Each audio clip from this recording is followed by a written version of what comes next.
Now, to lead on from last week when we talked about good tempo, we're talking about leading with the hip and make sure we're creating the correct move into the ball to create that good rhythm that we saw Lydia Ko had.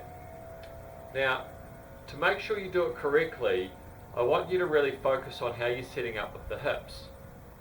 Recently, I've been seeing a lot of golfers set up with a little bit of weight stacked a little bit right, just to get ready to use their hips. The issue with this is, what happens is we take it back and this knee falls in and we're getting what we call a small reverse C. The trouble is, if you do the correct move from here, what happens is you lead with the hip, you just spin the hips out. And then the weight's still back and you're wondering why potentially you're topping them and pushing them to the right. So what I want you to be conscious of this week, I want you to have a look at what your hips are doing.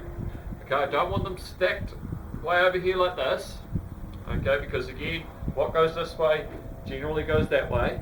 What we want to see is when we set up, we want just this hip and knee to be in a better, stronger position. What this does is when we turn back, we're creating the resistance, but ultimately it gets us using the hip in the right way. Okay, so if by leading with the hips it's not really working, you must check this. Watch that you don't have too much weight on your right side, and we want to make sure that this hip is in a good position like this, and what that does is it makes us very stable also. We get here, then it's so easy for us to do the move. Okay, check that and let me know how you get